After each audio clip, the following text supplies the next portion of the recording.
Hi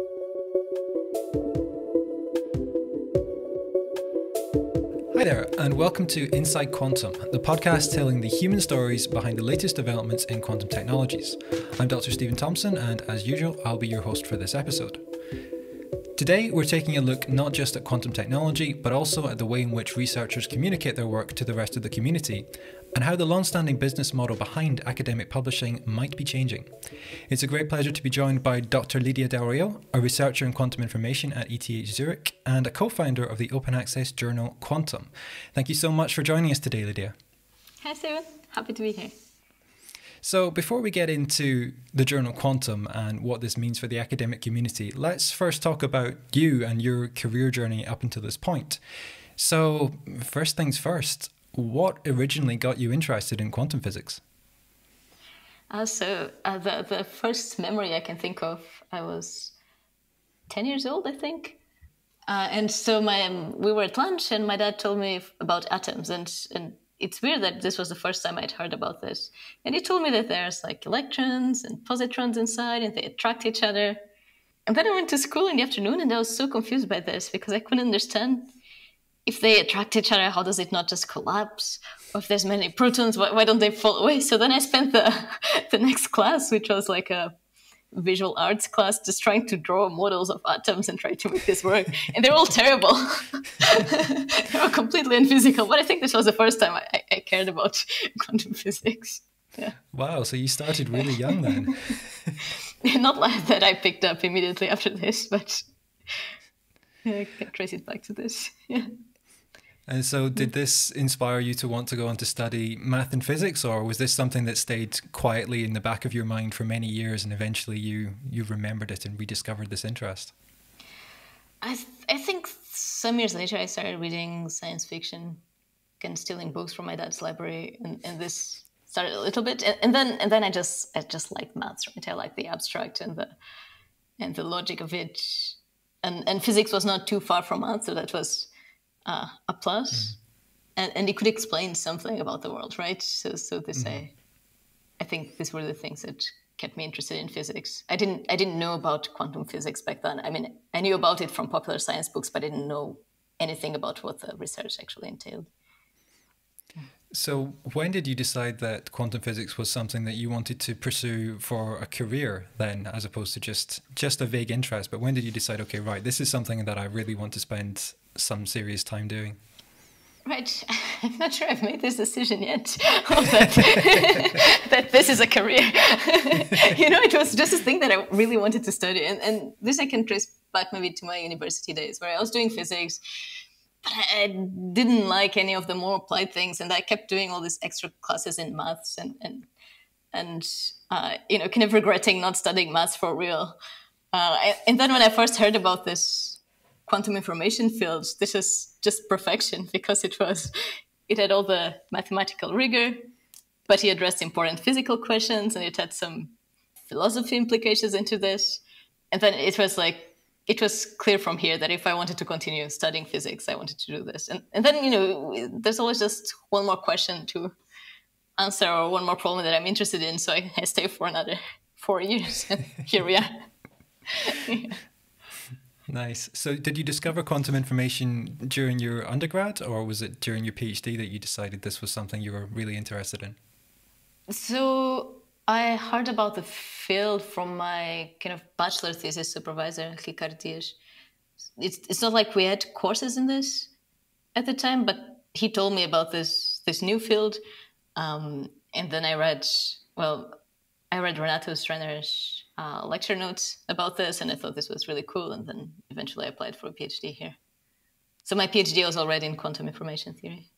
Okay, I see. So I guess this is a good point then to ask for anyone who might be a little unfamiliar with quantum information theory, what is quantum information theory? What's the big picture that this field of physics is trying to address? Right. So I guess information theory treats how information flows, how we can encode a message, how we can encode like communication, how we can formalize this.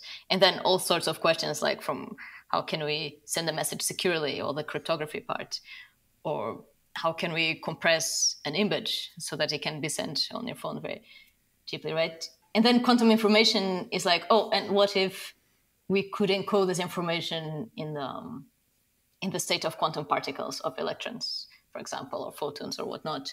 And this could be a very simple question, right? Like, oh, why can't we encode informations in, I don't know, smoke signals, right? But what makes it different is that then the rules are really different compared to classical information theory. So, for example, you cannot just copy a message. It allows you to do more things that you cannot do classically, and there's like a whole new range of applications you can do from here. And then this grows into many directions, right? One is quantum computing, which is what if we can write programs that run on quantum particles? Does it give us any new power? And it does, as far as we can tell so far. But also foundations of quantum physics, which is now, okay, so what if now we try to study physics from this information perspective, right? Instead of thinking of just modeling a system, let's think about the information flows, about even thinking like, oh, does quantum physics restrict our ability to communicate? And can we go from this kind of information principles to derive all of physics from here? So that's more in the direction that I'm studying now. Oh, wow. So it's not just a case of trying to use this stuff to, let's say, to understand quantum computers or to figure out what they're good for, but it's really fundamental. Then you can really build up a lot of other aspects of physics from information theory and from ideas of information theory. Yes, indeed. And so one of the fields I work on is foundations of quantum theory, which asks like, why is the world quantum? Or is it quantum? And how else could it have been? So in some of the approaches there is to think, well, let's think about a framework that's more general than quantum physics. And then let's try to tweak it a little bit. So I don't know, what if when we measured systems, there was different statistics for the measurements? What kind of theory would this be? What power would this give us? And so on. Try to formulate all these alternative theories to try to single out what are the basic principles that make the world quantum. So for example, this is one of the things I like to play with. So do you think this could be a route towards a better version of quantum theory, something beyond the current version of quantum theory? Yes, this is one of the things that we hope to have. So, I mean, even if we keep all of quantum theory, I think it would be already nice to have a better understanding of why quantum theory, because the way it's taught currently is you're given these mathematical axioms about systems are represented by quantum states, which are states on a Hilbert space. They behave like this and this, which were discovered kind of ad hoc, right? You try different things until found something that worked. But we don't understand why this, right? So if only we just have some principles, some more intuitive principles that single out this as the right formula, this would be already good. But eventually we want to have something that, quantum theory, we know that it cannot be correct at all scales. We know that we don't have a theory of quantum gravity yet.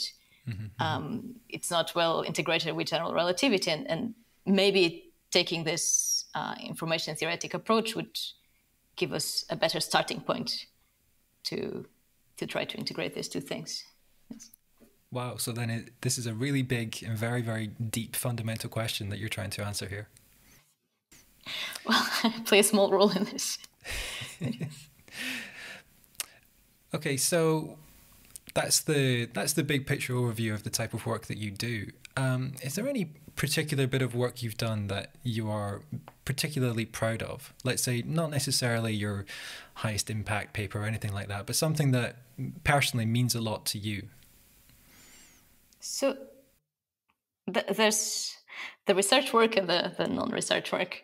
So in the research work, I'm proud of, it's not a particular paper, but I'm proud of the way in which we've managed to state in many fields that physics is always subjective. If physicists have this grandeur of, oh, I'm trying to describe the world as it is, but in practice, whenever you make measurements from which you build your theory, you're always making them from the perspective of an agent. This is very important, for example, in thermodynamics as well, where even like people who have different information to a system can extract different amounts from it. It's also useful in quantum logic. If I'm trying to think about what you are thinking. Then I need to have a model of your brain also as a quantum system. So this kind of keeping this kind of considerations whenever we do research is something that I think I'm managing to do relatively well and that I'm proud of. So outside research, and I guess you do want to talk about Quantum Journal. I think this is kind of the major feat of my career so far, which is managing to, not alone, but co-found and maintain a journal that is community-driven and is free and open access and is doing everything that we can, right? Yeah, so okay, let's move on to that then.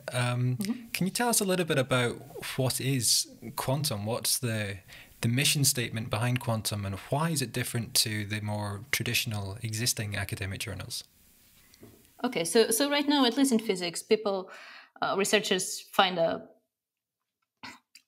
discover something, they write a paper, they put it on the archive, which is this open platform where everyone who has essentially an academic affiliation can upload papers to. Right? But at this point, the paper is not peer-reviewed yet. In practice, within the community, people react to it as soon as it's on the archive and build up on top of this and so on. But for, you cannot go to a general audience and say, I discovered this, it's on the archive. Or you cannot go to a funder or to a committee of a job interview and say, oh, I did all these things. So to validate the papers beyond just this, you need a layer of peer review, right? This is what journals provide. So scientists submit a journal to a paper. The editors that are working for the publisher send it out to referees. And then the paper is published. Now, the scientists do this for free. The referees are also scientists, also do this for free. The editors sometimes are paid depending on the publisher. And the publisher charges very high, either publication fees from the authors, or if it's free for the authors, then it charges reading fees, so subscription fees, so that the articles can be read. Right? So the work is being done for the journals for free, the refereeing is being done for free, and then the journals are asking for money to do what precisely?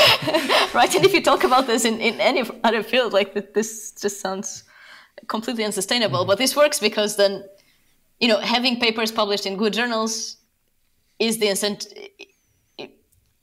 It's incentivized by then, what funding you get for your university or for a research group or so on, right? So it's in the author's interest to publish in these journals. That's why they subject themselves to this process and cost. Right. So it's the prestige then. It's saying you have a paper in some particular journal, and then this can impress a hiring committee or can impress a funding committee and enable the rest of your career to continue. Indeed. Yes, exactly. Yes. I'm not exactly sure about what makes referees work for free for paid publishers, but sometimes it's just, you do like the paper, you want to see it published in a good thing, you want to do your part in science research, right? Although more and more people started boycotting for-profit journals or refereeing for for-profit journals. Okay, so what Quantum does differently is that, one, it's open access, and two, the publication fees is completely voluntary. I can explain later when we talk about the finances why we still need to charge a publication fee, but authors can say, I don't want to pay or I cannot pay, and then it's just waived completely. The other thing that we do differently is that it's completely run by scientists in the field of quantum science broadly. And we have a very broad editorial board covering many, many fields of expertise, which means, so in a traditional journal, say PRX or Nature, that everybody knows, maybe there's a few editors for physics or a few editors just for quantum physics. So when you submit your paper, the editor will not be an expert in the field, right? That's why you need to write, for example, a cover letter trying to convince someone this. That's why they have criteria like, it must be of wide impact for all fields and so on. Whereas here, because we have such a broad range of editors, the editor will be an expert in the field, right? It could be someone, they could be someone who could referee the paper themselves, which means that we are able to have different selection criteria. We can say, only select papers that you think are really, really good in your field. and that, for example, you'd recommend to a student to read or to a colleague. Okay, so that's interesting. So you're not going for, as you say, nature as an example, you're not going for something that will be of wide interest to people from all kinds of different fields, but you're saying, okay, right, we have editors in all these different fields, all looking for the best quality, highest quality work that they can find in their fields, and then you'll publish all of it. Yes, that's right. Yeah. Okay, I see. And the other point you mentioned there is that the publication fees are voluntary. So how does this work? How can this be a sustainable business model when other publishers have to ask these, in some cases, extremely high publication fees? How does Quantum operate by having a voluntary fee system? So one thing is that Quantum is running very efficiently, right? We started with no employees, so almost no expenses. And now at the moment, as we scaled up, we started needing to have we have 2 part-time employees who help with all the peer review process and publishing and so on. But we don't have typesetting, for example. We don't have printing. We trust authors to write the paper and use whatever templates they want. If the paper is not readable, then the referees will complain about this, but we don't go after and try to further edit for them. So these are a bunch of costs that we cut. Okay. This is one of the things. The other thing is that many authors are happy to pay the fee. At the moment so in the first quarter of 2022, it was about 1/3 asked for a waiver of the fee and 2/3 paid it. Wow, so even given the option to not pay the fee, 2/3 of authors are voluntarily choosing to. Okay. Yes, and I can explain why this is. This is because of the way funding works, at least in Europe, is the following, is that so funding agencies, like national funding agencies, they want to support scientific publishing. But the way they do this, they don't pay the journals directly, but they allocate funding to universities, which is dedicated funding for publication fees. Okay. So then authors from these kind of institutions can just take the money from from this kind of bag of money and pay the submission fees directly.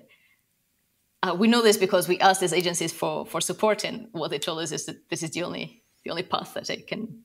Oh, I see. So the agencies, rather than sponsoring you directly and then having a completely free model, they would actually prefer to give the money to authors and then have the authors pay per article. Yeah, exactly. Oh, yes. That's interesting. Yes, and I mean the other reason why they do pay, even though it's voluntary, is because we're very open and transparent with our accounting, and we say Quantum is mostly run on publication fees. You can even go and see the spreadsheet of all the money flows right now, and because it's a community-led project and so many members of the community are involved, we have about 100 scientists at the moment between editors and steering board members, that that people are more willing to support the project, I think.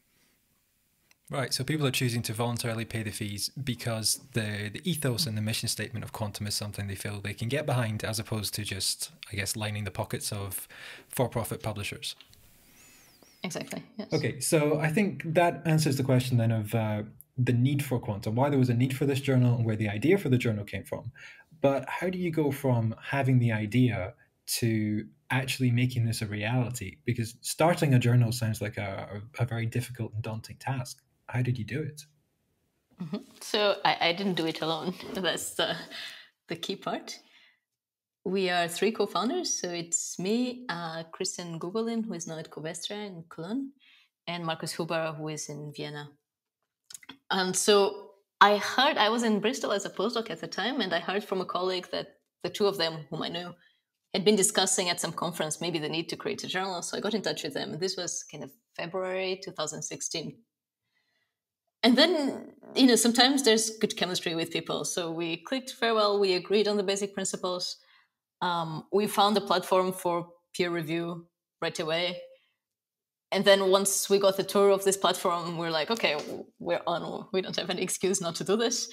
So then we started. It was very quickly. So the first thing is that we had to set up all the legal and admin things. So we had to register a nonprofit association. which would be the publisher of the journal. We created a website for the journal. And then we were still preparing this a bit and just, chatting with colleagues now and then about this idea, when suddenly it went kind of mini viral in the community because someone leaked this to Twitter. And we were not ready at all. But then we did, I think we did something clever, which was we're going to involve the whole community, the whole research community in this. So we published through various social media that we were preparing this project. And then we held kind of open discussions. I think we even used Reddit at the time for, look, here's a proposal for the statutes of the journal. Here's a proposal for the editorial policy. Here's a proposal for the code of conduct. Here's a proposal for the scope of the journal and so on. What do you think, right? And then we held these discussions for about a couple of months. And after this, not only we had a very good structure already to start from, but we also had a lot of publicity. So from here, we had all the legal part taken care of. We had the bank account with nothing there. I think Christian at the time put 2,000 euros there as a starting donation. And then we ran an open call for editors. No, before this, we invited people. We wanted to have a steering board. I see. Okay, so the steering board, they're responsible for overseeing the direction that journal is taking, I guess, for making sure it's functioning exactly. Yes. In the way it should. Okay. Yes, exactly. So they also suggest new policies. So we wanted to have separation of policies. The founders, the three of us, me, Christian, and Marcos, we are the executive board. We take care of all the admin and more than this, but the editors are responsible for taking care of individual papers. So they are the only people with editorial power of any kind. Right? We cannot influence them. Okay. And the steering board decide the overall policies, and they also select the new editors every time we have a call for editor, for example, or they suggest new editors when we say, oh, we need someone new in quantum optics, for example. Yes, so first we invited the steering board, and the way we did this was first reach out to people who are very senior scientists who know us, right? We're all working in quantum thermodynamics, which is relatively niche. But then we invited Andreas Winter and Rob Speckens, who are quite well known in the community. And then we reached to people also in quantum physics, but maybe that we did not know personally, but we could tell them, oh, look, these big shots are already backing this idea, so do you want to back it too? Right? And like this, we got a steering board of 14 people, we're very happy because it had very good gender diversity and also some geographic diversity, and also diversity in fields of expertise. So this is good. And then when we then launched the call for editors, not only we had already all these discussions in the community, so people were invested in the concept of the journal, but they also knew it had the backing of these senior researchers in the field, so it was a serious thing. Nice. So it started then, I guess, mostly in the specific research area that you and the other co-founders were well known in, and then it's just grown and grown from there, I guess. So we wanted that from the moment we accepted publications, it would cover all of quantum physics. Right? Maybe the people started from our relatively small field and then rapidly expanded. By the time we opened for publications, it was already covering the whole field. So if the listeners know the archive, this is everything that's published in QuantPH, which is quantum physics in general, should be able to be published here. I see. So we've talked a little bit about the prestige factor of journals and why journals are able to get away with charging these incredibly high publication costs. And I can see why quantum is a necessary and really interesting step. But did you find it a challenge to convince people to trust you, to start publishing in quantum, instead of publishing in one of these journals that already had a big reputation and had some prestige? Because I guess, particularly for early career researchers, that feels like maybe a bit of a gamble, right? You're taking a chance on this brand new unknown journal. Was it difficult to convince people to send you papers originally? Right. So at first, I mean, we talked a lot about the journal, but at first, for the first year, it was mostly senior researchers who already had tenure Okay. who were supporting the journal by submitting good papers to it. Right. Okay, that makes sense. Right. And then we also had a decision. This was a big discussion about what would be the quality threshold that Quantum was aiming for. And we decided very early on that if you want this to be successful, we want this to be an example to show that we can publish, we can create a good journal in the community, then it needs to be a very high threshold of quality. Mm-hmm. So it was decided it needs to be a selective journal so that, it would already have some level of prestige. But indeed, in the first year, we would tell young postdocs and PhD students, look, it's still a gamble. We don't know if this is going to work. It's still a gamble to publish in Quantum. So only do this if you have many other papers elsewhere. And it was mostly well-established researchers who submitted their papers here. And people who didn't care, right? And people who really believed in the mission and didn't care about the impact in their careers. Well, I guess it seems to have been pretty successful, at least from my point of view. I've never published in Quantum myself, but it looks like it's done pretty well. I mean, you've had how many papers published now? Let's check this. I think it's about 700 now. And it's increasing every year. By a lot, it's looking a bit exponential, which is scaring us. Yeah, 701 papers right now. Yes. Nice. So it's really starting to take off in the community then. Yes. In 6 years, and we have I think we have an impact factor. Not that we care about it, but it's quite reasonable. And indeed, now we have early career researchers submitting their papers to Quantum because it's a good journal, right? Not just because they want to support the mission. Mm-hmm, mm-hmm. So one thing is that Quantum accepts donations. So this year we received 2 generous donations, one from the Unitary Fund and another one from Agnostic Q. And so we're open to donations either from individuals or companies or institutions. Just write to us. info@quantumjournal.org, and we'll get back to you. We'll make it very, very easy for you to give us money.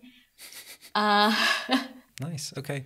So Quantum isn't the only journal of this type, right, operating in this space of kind of new community-led journals. I guess the other one that I'm quite familiar with is SciPost, which does a couple of things quite differently. So one of the things it does is, as I understand it, it's entirely free and doesn't have publication charges because they get their funding from a different source. But perhaps the biggest difference, and the one I'd like to ask you about, is that SciPost practices completely open peer review, where the peer reviews can be signed, but they're posted online in real time. Anyone can go on to the review history of a paper and see the referee reports and the author replies and so on.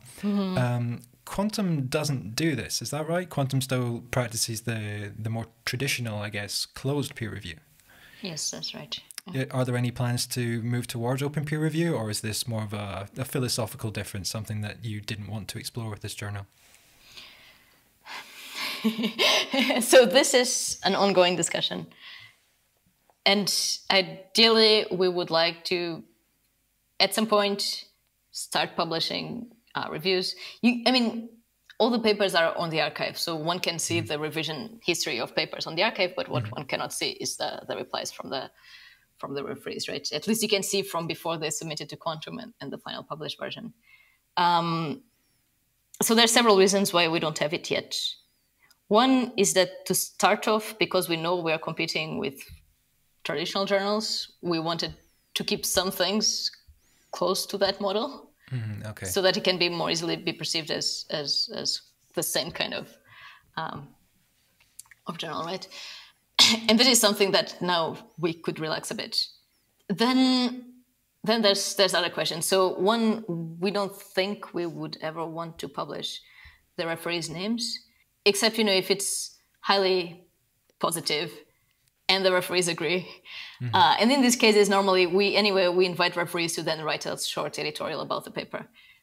But we've had a few not so good experiences where authors were upset by decision, and sometimes now we even sometimes send rejection decisions anonymously because the editors might be more junior than the authors and might fear repercussions. Oh, that's a really interesting dynamic, I guess. That's not something I had considered because, of course, as you said, the editors are practicing scientists. They're not professional editors employed by a publisher. Exactly. Oh.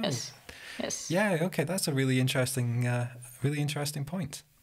Yeah, so sometimes when it's a more junior editor, they can ask either one of the more senior people to send a rejection or even one of the admins, and then it just goes on the name of the editorial board of Quantum. I see. Yeah, so for this kind of reasons, we would not want to publish the referees' names. If we do want to publish, the referee reports and responses and all this, or at least a curated version of this, then there's technical difficulties in implementation, which is solvable, but it's not a priority at the moment. And the people doing the technical development, which is mostly Christian, is a volunteer with a full-time job otherwise. So there's a technical difficulty. There's the anonymity discussion. There's the discussion of how much good would this actually bring. Okay, yeah. And every now and then we do have these discussions, and there's been some evolution here. But because it's not a priority, yes, at the moment there's no short-term plans to have it. Okay, yeah, that's fair enough. So what are the future plans for the journal Quantum? Are you happy with what it's achieved? Do you feel like it's achieved the goal you set out? Or is this just the beginning and is it going to keep growing, keep evolving in the years to come? You don't imagine how scary those words are.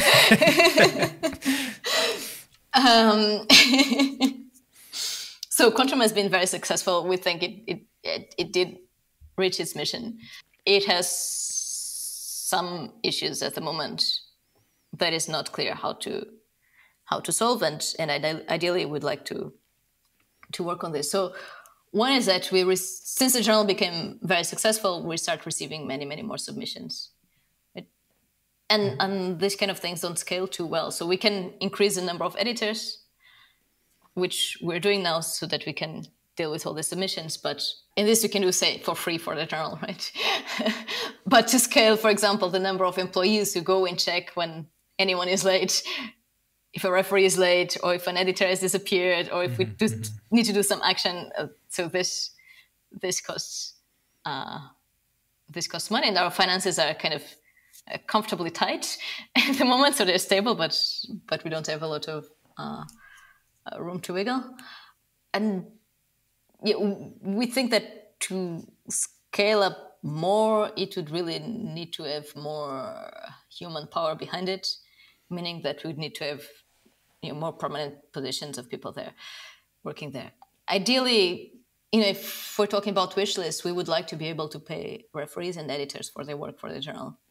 At the moment, editors get, again, the prestige of working for Quantum and the satisfaction of this. And I mean, they say in general that it's a good experience, but referees get they get the experience of refereeing for Quantum, but they don't get much career-wise much out of this.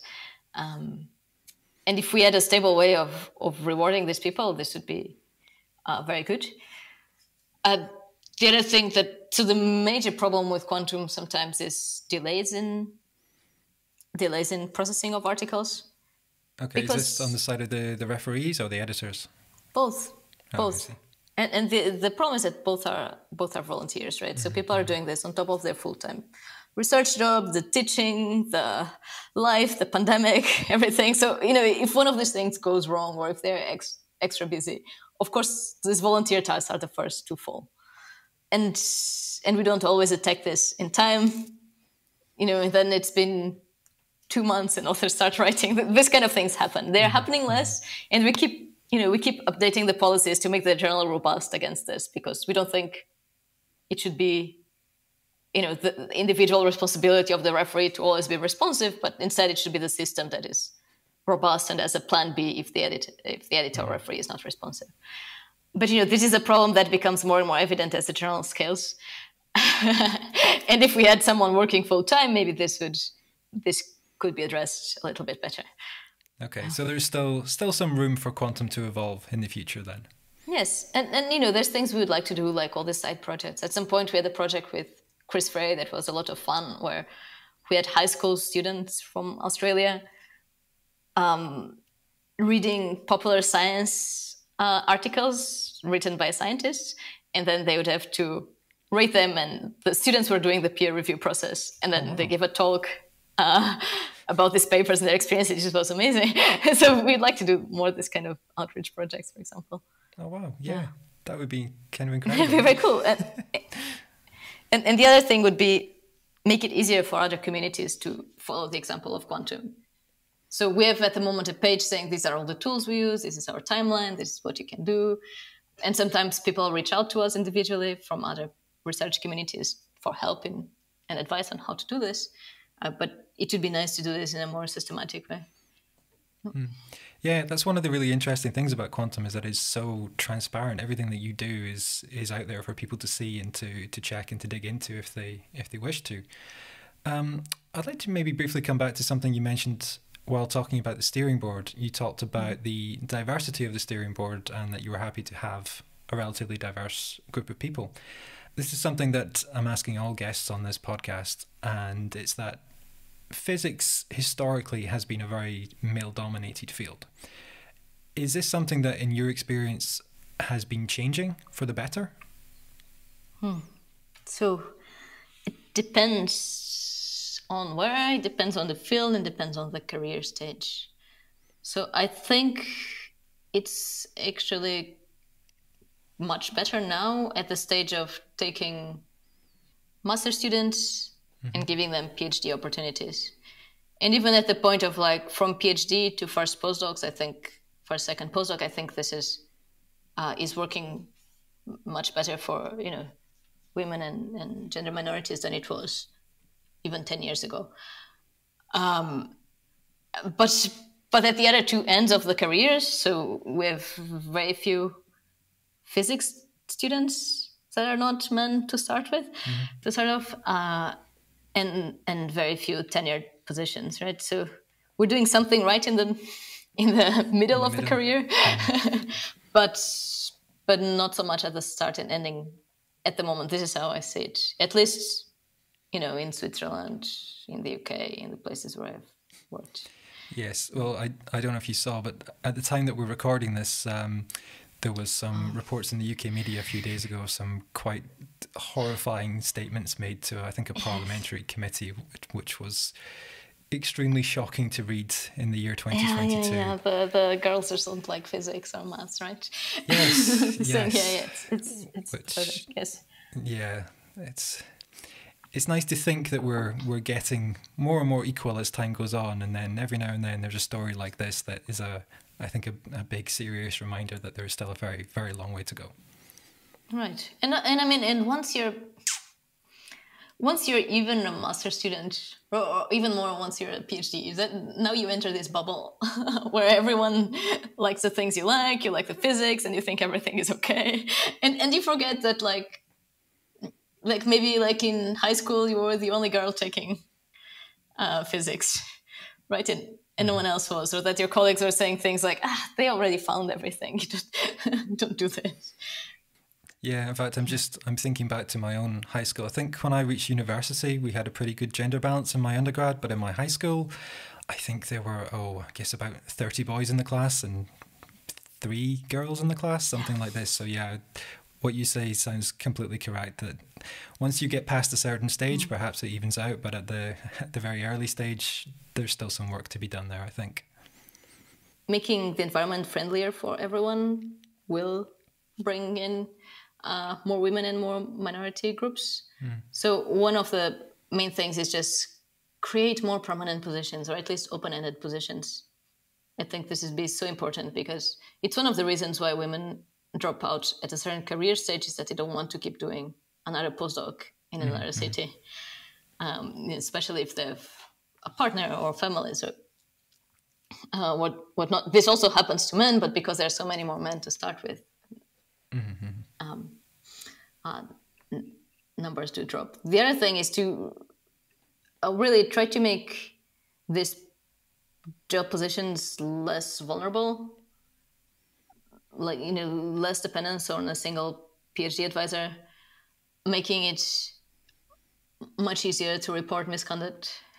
One hears, terrible stories, like even things that happened a couple of years ago, even like in Zurich, one of the top universities, right, where people need to report, for example, harassment several times before something is done, and then they are questioned immense times, and makes people wonder why do I subject myself to this, right? So having a better support network in terms of perhaps always having a second supervisor, or having close contacts at perhaps different institutes even who you can go to for help and advice, that would be I guess a step towards achieving this and making these positions a bit more secure, less vulnerable at least. Yes, I think so, yes. And the other thing is just in general in physics, just especially to bring in more students to the field, we need to kind of cut down this culture of the cult of the genius, which is very common here, right? The lone genius, the Einstein, the Feynman, the John von Neumann, because people, I would read these accounts and be like, oh, I'm not Einstein. Why bother? And then the people who survive are those who just don't care, right? So just go, okay, I'll try anyway. But we could attract just so many more people if we manage to convey that science is highly collaborative, and so is physics, and it's not about you being alone in your office with your blackboard, and it's really a very, very social science. There's lots of interaction, and there's it's not the product of a lone genius, and you don't need to be a genius to enter the field, which is just such a damaging trope. I think that's an interesting point, because when I started out, I would read these biographies of, as you say, Einstein, Dirac, people like this, and I always, even as a PhD student, had the impression that science was something done by small groups of people or even by individuals. I guess being very theoretical, that's perhaps a viewpoint that can survive a little longer than if you're an experimenter. But you're right, like nobody really told me when I was starting out that actually science is so collaborative, that it involves talking to as many people as possible and having all these sparks of ideas that come out of completely accidental conversations at conferences and things like this. And it's, you're right, the way in which science is done versus the way in which people seem to perceive that science is done, there's a big gulf between these two. Yes, yeah. And I think really closing this gap would really help attracting more people to the field. Yeah, definitely. I agree with you 100%, completely. Speaking of people who are at a very early stage, let's say high school or university, and maybe want to learn a little bit more about quantum technology, quantum information, or might want to get into this field themselves, would you have any advice for somebody at that kind of career stage for where they could look for resources, the kinds of people they should talk to, the kinds of places they could look to get more information about a career in this type of field? Right. So if you're interested in quantum bra being anything physics, first of all, don't worry about career at the moment. There's a lot of money in the field. There's lots of career opportunities.